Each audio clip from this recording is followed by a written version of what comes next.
Fra i libri sapienziali dell'Antico Testamento ce ne sono anche alcuni di grande poesia. Intendo il Cantico dei Cantici, il Libro delle Lamentazioni e soprattutto il Libro dei Salmi. Il Cantico dei Cantici è una splendida raccolta di poesie d'amore, dove lui e lei cantano il desiderio dell'incontro. È un testo poetico e teologico che è stato inserito nella raccolta biblica per mostrare la storia dell'amore di Dio per il suo popolo, la storia dell'amore del popolo per il suo Dio, un amore travagliato, in ricerca, in divenire. Il Libro delle Lamentazioni invece contiene i canti di dolore per la Gerusalemme distrutta, è il pianto sulla fine. Il Libro dei Salmi invece è la grande antologia della preghiera di Israele, che è diventato il libro della preghiera cristiana. Il Libro dei Salmi merita uno studio e un'attenzione particolare. È un universo biblico, c'è tutta la Bibbia. 150 composizioni poetiche, non disposte a casaccio, ma ben organizzate. Si tratta di una raccolta tardiva, elaborata da un autore, un redattore, uno dei tanti autori sapienziali, che vive fra il III e il II secolo a.C. Ma il redattore non è colui che ha scritto i testi, è colui che li ha raccolti, ha dato un ordine, una forma complessiva alla grande collezione. Magari ha ritoccato anche dei testi, qualcuno li ha pure composti lui.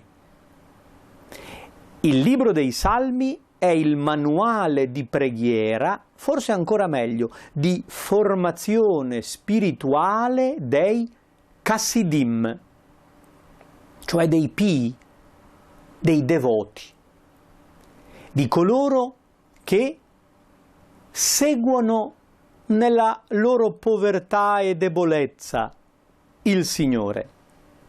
È una comunità di persone devote che vivono in un contesto storico difficile dove Israele non è più autonomo, sono governati da stranieri, sono controllati e sottomessi, non hanno un ruolo né sociale, né politico, né economico, né culturale. Sono poveri, sono gli Anawim, non tanto poveri di soldi quanto poveri di potere, non riescono a influenzare il mondo. E tuttavia si considerano capaci di determinare la storia del mondo, proprio con questa arma che è la preghiera. Il redattore di questa opera ha organizzato i salmi in 5 libri. Si capisce che sono così divisi perché in alcuni casi il salmo termina con una dossologia, cioè un rendimento di gloria, una benedizione. Sia benedetto il Signore Dio di Israele, da sempre e per sempre. Amen, amen. 5 libri, come il Pentateuco. Volutamente il redattore ha organizzato la raccolta dei Salmi in 5 libri. Come il Pentateuco contiene la legge di Mosè per la vita di Israele, così la raccolta dei Salmi è la legge della preghiera, la Torah orante. È il Pentateuco formativo spirituale. I primi 2 salmi offrono un po' la chiave di lettura di tutto il Salterio. Sono il portale, così lo chiamano gli studiosi, le 2 ante della porta che apre l'accesso a questa grande costruzione. Il primo salmo è un salmo sapienziale. Il libro del Salterio si apre proprio con una beatitudine. Beato l'uomo che non segue il consiglio degli empi, non indugia nella via dei peccatori e non siede in compagnia degli stolti, ma si compiace della legge del Signore, la sua legge medita giorno e notte. Ecco il ritratto di colui che prega con i salmi. È un uomo che trova la propria gioia nella Torah, nella legge del Signore, e la medita, la studia, vi riflette giorno e notte, continuamente. Beato chi è così. Ma all'inizio vengono dati 3 elementi negativi. Non cammina, non si ferma, non si siede nel consiglio degli empi, nella via dei peccatori, nella compagnia degli stolti. Notiamo questi 3 elementi che caratterizzano gli altri: empi, peccatori, stolti. Il Chassid, l'uomo giusto e pio, si differenzia dagli empi, dai peccatori, dagli stolti. Beato lui se non cammina in quella strada, se non si ferma in quella strada, se non si siede in quella compagnia. C'è una progressione. Si può passare per caso in una strada malfamata, ma è possibile anche fermarsi, è possibile sedersi e restarci. Beato chi non entra in questa strada di male, ma dedica il suo tempo, la sua voglia, alla legge del Signore. Questa persona sarà come un albero piantato lungo corsi d'acqua, che mette le radici e cresce nelle foglie e nei frutti, porterà frutto a suo tempo, riusciranno tutte le sue opere. Invece gli empi, no, gli empi come pula che il vento disperde, sono delle leggere, come la pula che è lo scarto del grano, è quella pellicola inconsistente che il vento porta via, inutile, inconsistente. Non reggeranno gli empi nel giudizio, né i peccatori nell'assemblea dei giusti. L'assemblea dei giusti è un riferimento a questa realtà comunitaria dei Chassidim. È l'ambiente di coloro che credono, che si affidano al Signore, che aspettano il suo intervento. Meditano la legge e aspettano il Messia. Secondo salmo incentrato sulla figura del Messia. La seconda anta del grande portale di apertura del Salterio presenta il secondo grande tema. Dopo la legge, il Messia. Le genti congiurano, i popoli cospirano contro il Signore e contro il suo Messia. Ma che cosa credono di fare? Gli stolti, gli empi, gli stranieri, i potenti della terra fanno guerra al Messia. Ma il Signore che abita nei cieli se ne ride. Anzi, parla a loro con sdegno, ripetendo con forza: io l'ho costituito mio sovrano sul Sion, mio santo monte. Il Messia è portatore del decreto di Dio, è colui che regge le sorti dell'universo. Questo è un salmo antico che si riferiva all'intronizzazione di un re di Gerusalemme, quando c'era ancora il re. Ma da molti secoli in Israele la monarchia era finita.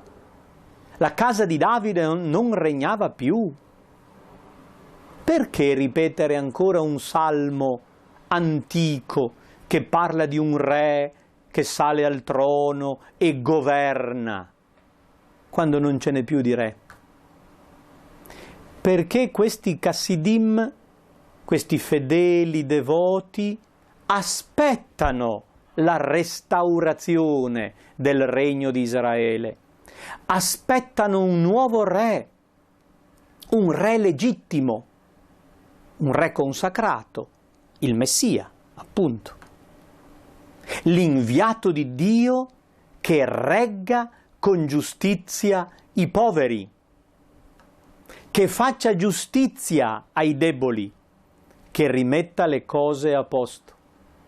E allora, sovrani siate saggi, fatevi furbi, giudici della terra, servite Dio con timore e con tremore esultate, che non si sdegni e voi perdiate la via. Beato chi in lui si rifugia. Fra una beatitudine e l'altra è racchiuso il portale e troviamo qui tutti i temi che vengono sviluppati nel corso del Salterio. Molti generi letterari diversi, suppliche e inni, soprattutto suppliche, cioè preghiere di lamento e di invocazione, giusti oppressi, perseguitati, malati, angosciati, che chiedono al Signore un intervento. E poi inni, cioè preghiere di lode, che lodano il Signore perché è buono, perché è eterna è la sua misericordia. Ricordano l'opera della creazione, ricordano le opere della redenzione storica. Nei 5 libri del Salterio si nota una certa dinamica. Il primo libro mostra la notte del giusto, la situazione dolorosa di oppressione, la povertà, l'angoscia, ma nello stesso tempo la fiducia in Dio. Il secondo libro parla di desiderio, di esilio, il grande desiderio di un intervento di Dio che rimetta le cose a posto.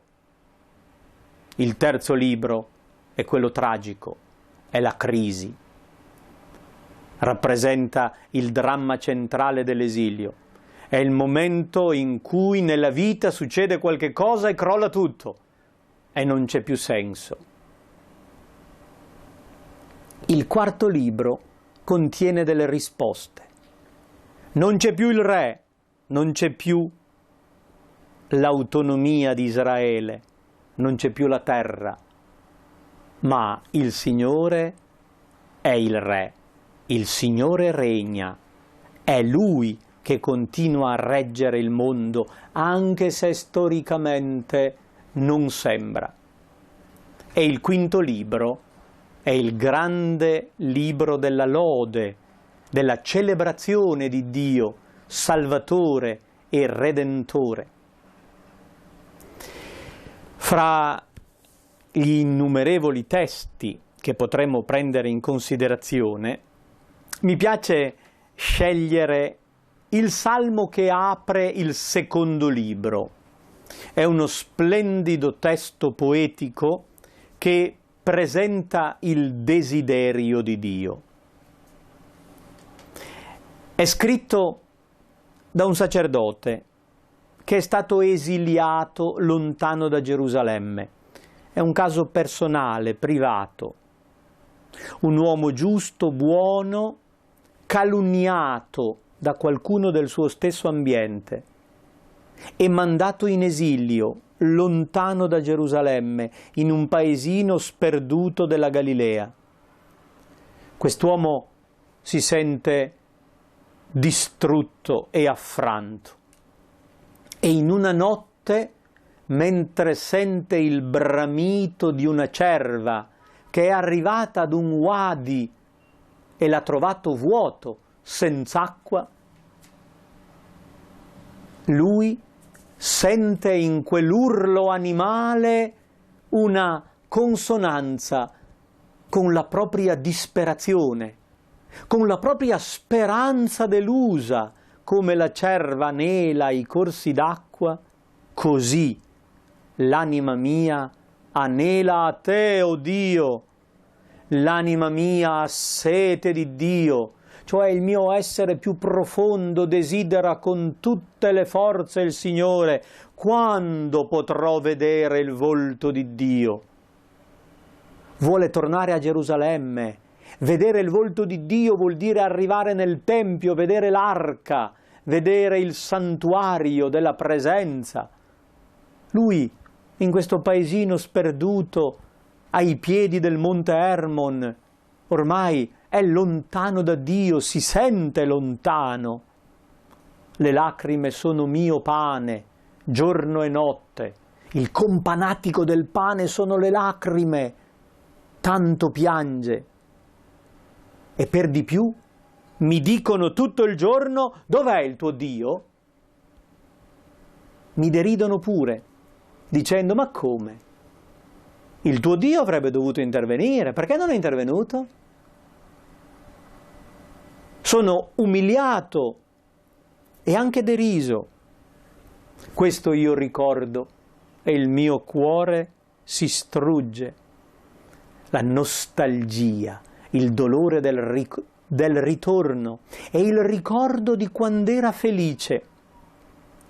Attraverso la folla avanzavo tra i primi fino alla casa di Dio, in mezzo ai canti di gioia di una moltitudine in festa. Allora era nella festa, avanzava tra i primi, era un pezzo grosso, avanzava nel corteo delle celebrazioni nel Tempio di Gerusalemme. Adesso invece in me si abbatte l'anima mia, e di te, o Dio, mi ricordo, dal paese del Giordano, dell'Hermon, del Monte Mizar. Un abisso chiama l'abisso al fragore delle tue cascate. L'abisso è l'immagine primitiva, caotica della massa acquatica. Ma c'è un altro abisso che è il suo cuore, il caos che ha dentro. Di notte sente le cascate del Giordano in quella regione montuosa e gli viene in mente il caos delle acque primordiali, ma quell'abisso richiama il caos che ha dentro e dice a Dio: tutti i tuoi flutti e le tue onde sopra di me sono passati. Dirò a Dio, mia difesa: perché mi hai dimenticato? Perché triste me ne vado, oppresso dal nemico? E invoca: fammi giustizia, Dio, difendi la mia causa, liberami dall'uomo iniquo e fallace. Ecco il problema. C'è qualcuno imbroglione, ingannatore, che lo ha rovinato.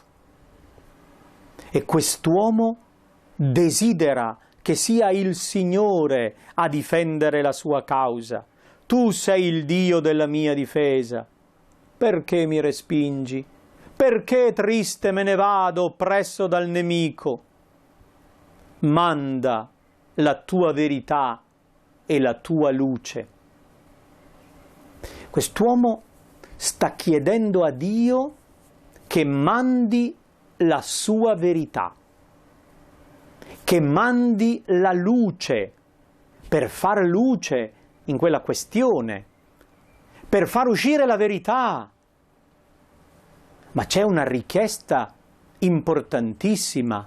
Un uomo oppresso chiede a Dio: manda la tua verità perché questa verità possa guidarmi all'incontro con te. Noi riconosciamo il desiderio dell'incarnazione, della missione di Dio. Gesù sarà la legge fatta carne, sarà il Messia, la verità e la luce che Dio ha mandato per prendere l'uomo e tirarlo su e riportarlo alla santità della prima origine. Manda la tua verità e la tua luce, siano esse a guidarmi, mi portino al tuo monte santo e alle tue dimore. Guidato dalla tua verità e dalla tua luce, verrò all'altare di Dio, introibo ad altare Dei, al Dio della mia gioia, del mio giubilo. Perché ti rattristi, anima mia? Con un soliloquio modernissimo, questo autore si rivolge a se stesso. Anima mia, perché ti rattristi? Perché piangi su di me? Spera in Dio, se lo dice da solo. Spera in Dio, ancora potrò lodarlo. Lui, salvezza del mio volto e mio Dio. Questa è una delle tante preghiere che compongono il libro dei Salmi. Preghiere dei Chassidim, che combattono per costruire nel mondo la giustizia di Dio. E se i primi due salmi sono il portale d'ingresso, gli ultimi due salmi sono la sintesi.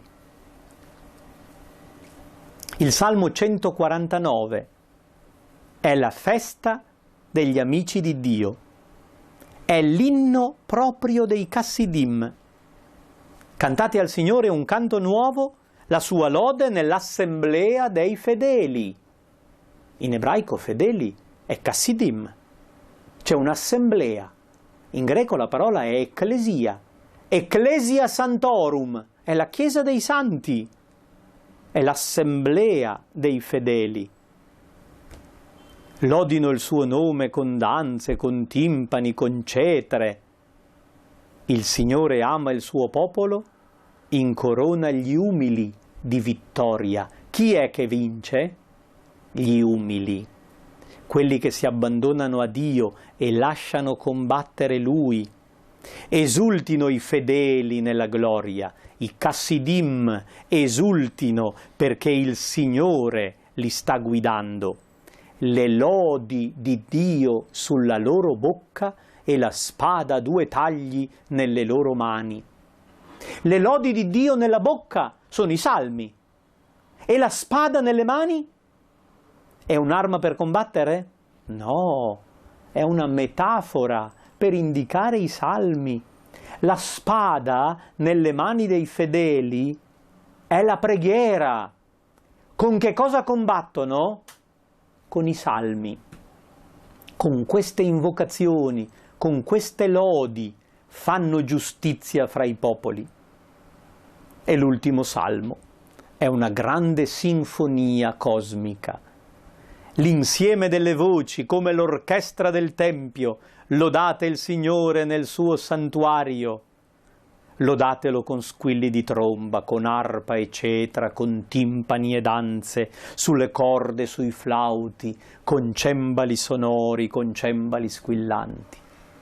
Ogni vivente dia lode al Signore. Kol neshama te alleluia. È il grande alleluia cantato da ogni coscienza, da ogni persona consapevole di sé.